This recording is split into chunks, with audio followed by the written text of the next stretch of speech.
يا رسول الله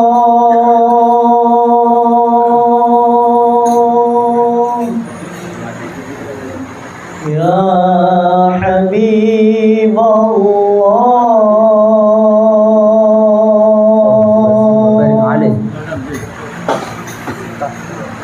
يا رسول الله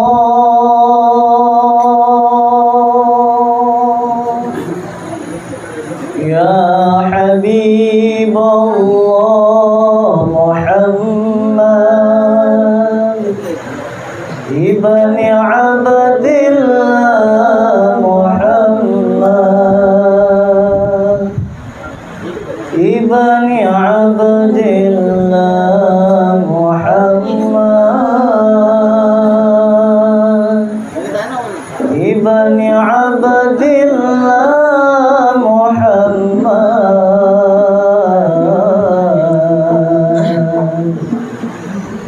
ابن عبد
إن الله وملائكته يصلون على النبي يا أيها الذين آمنوا صلوا عليه وسلموا تسليما اللهم صل وسلم على سيدي وحبيبي وطبيب قلبي وجسدي وروحي سيدي رسول الله محمد بن عبد الله الصادق الأمين وعلى آله وصحبه أجمعين اللهم صل وسلم على سيدي وحبيبي وطبيب قلبي وجسدي وروحي سيدي رسول الله محمد بن عبد الله الصادق الأمين وعلى آله وصحبه أجمعين اللهم صل وسلم على سيدي وحبيبي وطبيب قلبي وجسدي وروحي سيدي رسول الله محمد بن عبد الله الصادق الأمين وعلى آله وصحبه أجمعين الحمد لله رب العالمين أستغفر الله العظيم أستغفر الله العظيم أستغفر الله العظيم من كل ذنب عظيم أستغفر الله العظيم أستغفر الله العظيم أستغفر الله العظيم من كل ذنب عظيم أستغفر الله العظيم أستغفر الله العظيم أستغفر الله العظيم من كل ذنب عظيم أستغفر الله العظيم أستغفر الله العظيم أستغفر الله العظيم من كل ذنب عظيم أستغفر الله العظيم أستغفر الله العظيم أستغفر الله العظيم من كل ذنب عظيم أستغفر الله العظيم أستغفر الله العظيم أستغفر الله العظيم من كل ذنب عظيم أستغفر الله العظيم أستغفر الله العظيم أستغفر الله العظيم من كل ذنب عظيم ومن جميع الذنوب والآثام سرا وجهرا ظاهرا وباطنا قولا وفعلا سمعا وبصرا توبة نسوها تبنا إلى الله ورجعنا إلى الله تبنا إلى الله ورجعنا إلى الله تبنا إلى تقبل منا يا كريم اللهم أنت ربي لا إله إلا أنت خلقتني وعلى عبدك وعلى عهدك ووعدك ما استطعت وأعوذ بك من شر ما صنعت أبو لك بنعمتك علي وأعوذ بذنبي فاغفر لي فإنه لا يغفر الذنوب إلا أنت والحمد لله رب العالمين آمين. أعوذ بالله من الشيطان الرجيم بسم الله الرحمن الرحيم وبه نستعين الفاتحة وياسين لرضا الله تعالى وشفاعة نبي سيدنا محمد صلى الله عليه وسلم ولبركة كرامة أولياء الله تعالى الصالحين ورضا الوالدين إلى رؤيس اسم الجبرة على النت شفاء من جميع الأمراض والأسقام والعوجاء شفاء عاجلا كاملا شاملا جسما وعقلا وقلبا وروحا في شتى والكن عافية ثم إلى رئيسنا جابر الصادق بأن الله يرزقنا السهادة والجمال والسعادة والسلامة من كل أمور الدنيا والدنيوية والأخروية مع تمام العناية والحماية والوقاية وتمام نعمة بالسلامة من كل العزيز ومن عازل الإنس والجن والشيطان ومن جميع السرور ومن سر الدنيا وسر الآخرة في عافية وسلامة ثم إلى رئيسنا علي زين العابدين بأن الله يفتح علينا وعليكم بوتها العارفين ويوفقنا بالدين ويعلم التعويل ويهدينا إلى سواء السبيل ويرزقنا كما الإخلاص واليقين ويجعل من عباد الله الصالحين ويكتبون من أولياء المتقين المفلحين ثم إلى أرواح عباد الله الصالحين من الأنبياء والمرسلين والأولياء والشهداء والعلماء العاملين ومشايخنا في الدين والتوحيد والطريقة أينما كان من مشارق إلى المغرب يا بري وبريا ثم إلى رسالة المهاجر بن عيسى وأبي عبيد الله وإلى رسول الباقي المقدم محمد بن علي بعد مسلمة وفروعهم وجميع سادة العالي بعد وكبات علي تاريخ وسود ثم قبل الساد ورأس العباد والبلاد حبيب الله من الحداد وأصوله وفروعهم ثم إلى أولى السنة في جوا والعلماء والأولياء والحبايب والمشايخ والسلين ومن حقوق علينا في Palembang Darussalam ثم خصوصا الإمام الحبيب الحبيب القادر محمد بالبقي والإمام المسند القدوة الحبيب الله بن عبد القادر محمد بالبقي والحبيب أبو بكر القرسي وأبي صالح تنقل الحبيب محمد بن طارق العطاس والحبيب محمد بن حمد الكاب الحبيب علي محمد باسين وسيب التربة الحبيب محمد بن ششاب وأصولهم وأبورهم وكذا مرقا مسعود عبد الحميد بن محمود وسنة المربي أرواحنا مستكهج المريض ووالدنا ووالدكم ومشايخنا ومنكم أمواتنا وأمواتكم وأموات المسلمين أجمعين ثم إلى أرواح masing-masing kita sebutkan dalam hati kita dari nama keluarga atau orang tua atau siapa yang mendahului kita, mudah-mudahan mereka juga mendapatkan keberkahan di malam Jumat ini Zainul Ayyam. Allah curahkan daripada rahmat, diterangi cahaya, diterima amal ibadah mereka, diampuni dosa mereka, amin ya rabbal alamin.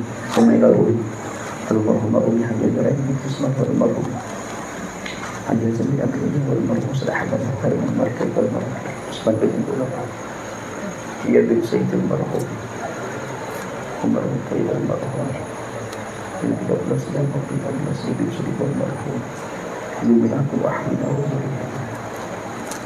Allah yaghfir lahum wa yarhamhum wa yusqihim min rahmatih wa walina wa lim khassah wa muslimina amma aw silma sawaba zalika minna ilaihim Allahumma bi barakati hadzal ratib wa karam Habib Abdullah bin Ali bin Muhammad Haddad wa bi sirri surah Yasin wa mu'jizatul Qur'an al-Karim wa syafatil mursalin sayyidina Muhammadin sallallahu alaihi wasallam an tahfazna bi hifdzik wa salimna min sarri khalqika ajma'in wa an tukrimna bi karamati fid din wa dunya wal akhirah wa bi ru'yati habibika sayyidina Muhammadin sallallahu alaihi wasallam manaman wa yaqdan bi abatin wa salamah wa antas bi maradana wa taqi hajatina wa tuwasi' arzaqana wa tusra umrana wa tusra asadana wa waqina wa tusra halaqana wa tutul amaruna la wisabina salatan bit ta'ati wat taqwa wa tunawwiru uqulana qulubana wa tusyari'a sudurana wa tahdim lana bis sa'ada ila intihai ajalina bi qawli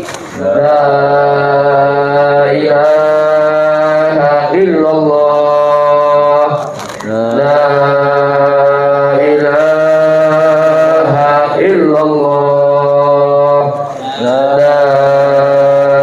ilaha illallah Muhammadur Rasulullah sallallahu alaihi wasallam. Summa ila rahmat berabadi sultan awliya Abu Sa'id Sayyid Syekh Abdul Qadir bin Musa Jalani wa walidayhi wa masyayikh wa talabi wal khimin wal muntasib wa silsilati wa tariqati ثم إلى كبير ربنا محمد الرحمن الشيخ محمد عبد الكريم السماني البدري المحلي.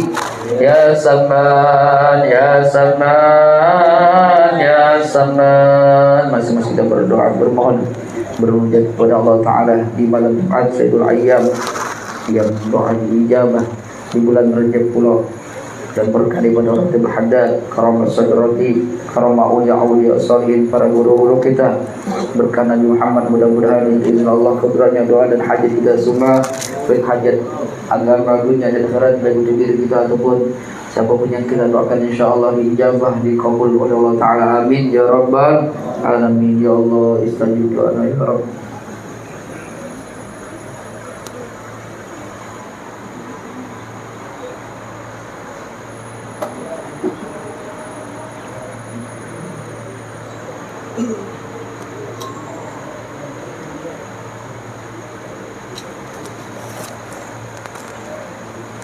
Ya mahdali an Allah yansur ikhwanil muslimin fi Palestin wa Gaza wa Indonesia wa biladil muslimin ajmain wa hafazna wa hafazul muslimin wa salimna wa salimul muslimin wa Allah yuhawil halana wal hadirin wal muslimin ila sil ahwal wa la yabdu maqasidina wa maqadahum fi umurina wa dunya wa ukhrawiyah wa la hajinu kul maqbulah kama yatusal qasidin wa ma'saina wa sabirati fi niyatihim wa ila hadratin nabi sayyidina Muhammad sallallahu alaihi wasallam bi sirril asraril Fatihah. أعوذ بالله من الشيطان الرجيم. بسم الله الرحمن الرحيم. الحمد لله رب العالمين الرحمن الرحيم مالك يوم الدين إياك نعبد وإياك نستعين اهدنا الصراط المستقيم صراط الذين أنعمت عليهم غير المغضوب عليهم ولا الضالين آمين.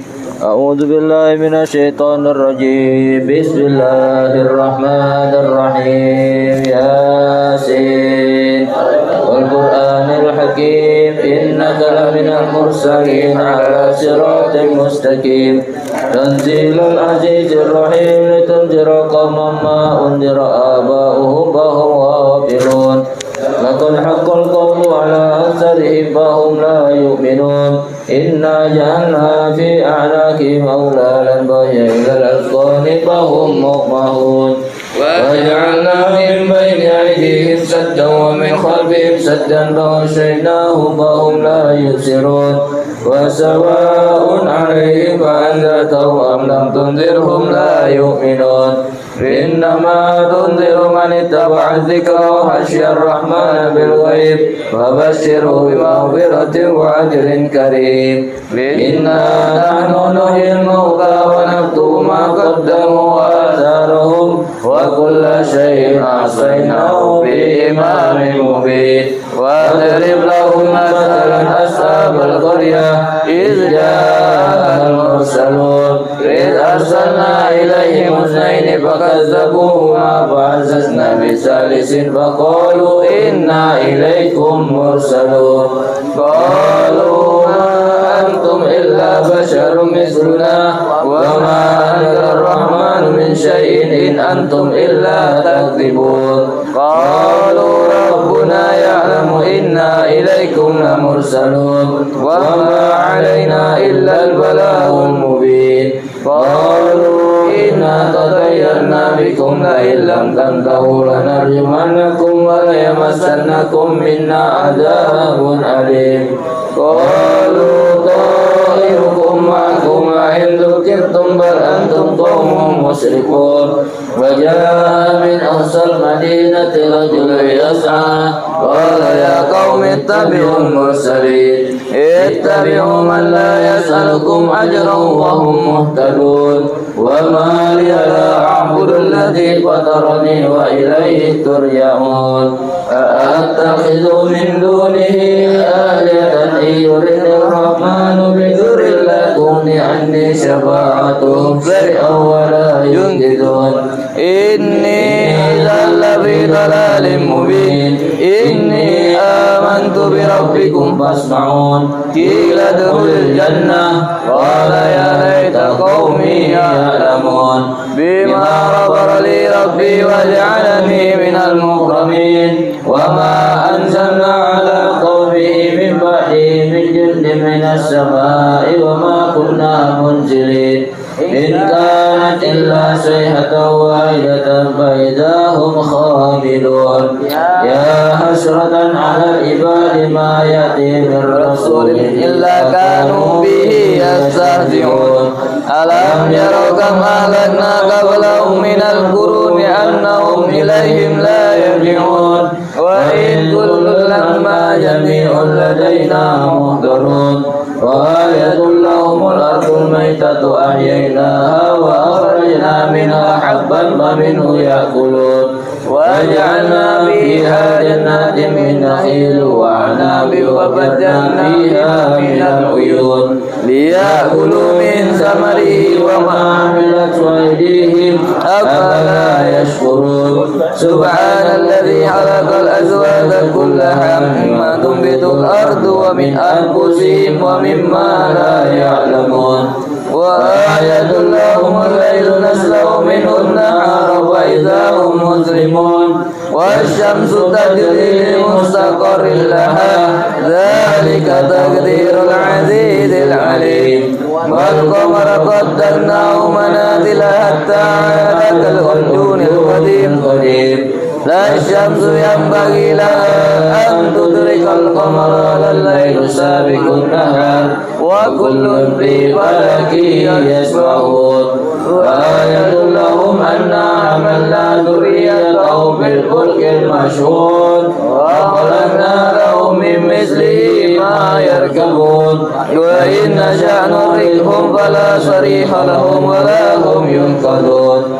إلا رحمة منا ومتاعا إلى حين وإذا قيل لهم اتقوا ما بين أيديكم وما خلفكم لعلكم ترحمون وما تأتيهم من آية من آيات ربهم إلا كانوا عنها معرضين وإذا قيل لهم أنفقوا مما رزقكم الله قال الذين كفروا للذين آمنوا نطعم من لو يشاء الله أطعمه إن أنتم إلا في ضلال مبين ويقولون متى هذا الوعد إن كنتم صادقين ما ينظرون إلا صيحة واحدة تأخذهم وهم يهسمون ولا يستطيعون توصية ولا إلى أهلهم يرجعون ونفخ في الصور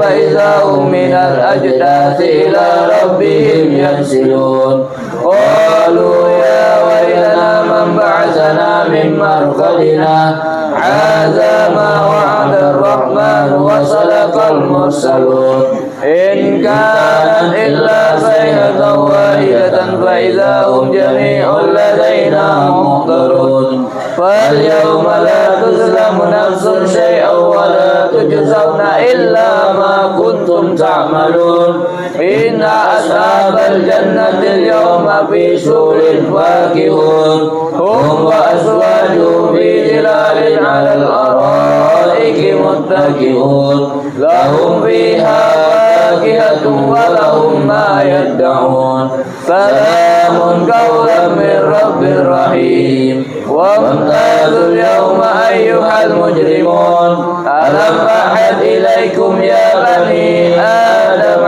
ألا تعبدوا الشيطان إنه لكم عدو مبين وأن اعبدوني هذا صراط مستقيم ولقد أضل منكم جبلا كثيرا أفلم تكونوا تعقلون هذه جهنم التي كنتم توعدون اصلوها اليوم بما كنتم تكفرون اليوم نختم على أفواههم وتكلمنا أيديهم وتشهد أرجلهم بما كانوا يكسبون ولو نشاء لتمسنا على أعينهم فاستبقوا الصراط وعنا يبصرون ولو نشاء لمسناهم على مكانتهم فما استطاعوا مضيا ولا يرجعون وما نؤمره ننكسه في خلق أفلا يعقلون وما علمناه شعرا ما ينبغي له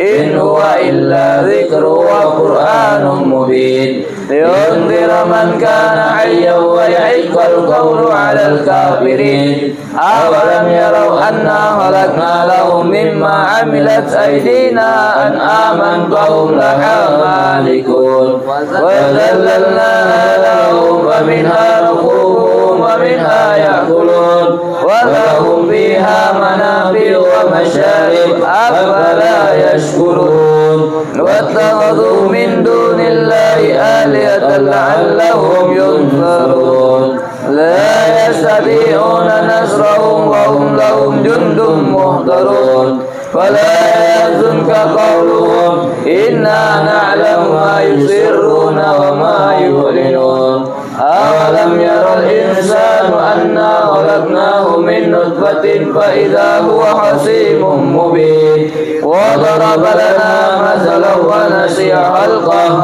قال من يحيي العظام وهي رميم قل يحييها الذي أنشأها أول مرة وهو بكل خلق عليم الذي جعل لكم من الشجر الأخضر نارا فإذا أنتم منه توقدون أوليس الذي خلق السماوات والأرض بقادر على أن يخلق مثلهم فهو الخلاق العليم إنما أمره إذا بيده ملكوت كل شيء وإليه ترجعون صدق الله العظيم بسم الله الرحمن الرحيم ألف لام ميم ذلك الكتاب لا ريب فيه هدى للمتقين الذين يؤمنون بالغيب ويقيمون الصلاة ومما رزقناهم ينفقون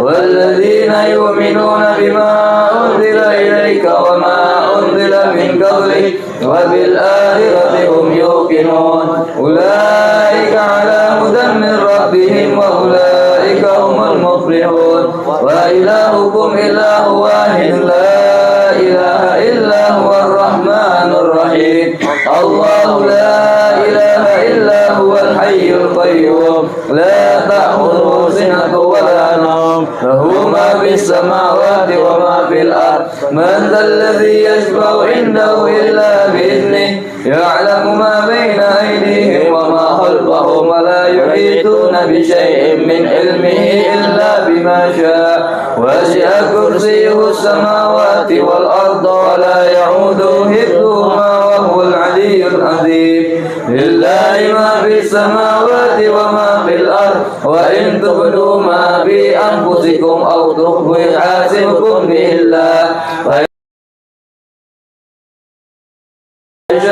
والله على كل شيء قدير ملائكته وكتبه ورسله وقالوا سمعنا وأطعنا ربنا ارحمنا أنت مولانا فانصرنا على وحده لا شريك له له الملك وله الحمد يحيي ويميت وهو على كل شيء قدير لا إله إلا الله وحده لا شريك له له الملك وله الحمد يحيي ويميت وهو على كل شيء قدير لا إله إلا الله وحده لا شريك له له الملك وله الحمد لله ولا الله العظيم صل على محمد اللهم صل من شر ما خلق أعوذ بكلمات الله التامات من شر ما خلق أعوذ بالأرض ولا في السماء وهو السميع العليم وهو السميع العليم بسم الله الذي لا يضر مع اسمه شيء في الأرض ولا يشجر بمشيئة الله بسم الله الحمد لله والخير والشر بمشيئة الله الشر بمشيئة الله آمنا بالله واليوم الآخر تبنا إلى الله باطنا وظاهر آمنا بالله واليوم الآخر تبنا إلى الله باطنا وظاهر آمنا بالله واليوم الآخر تبنا إلى الله باطنا وظاهر الذي كان منا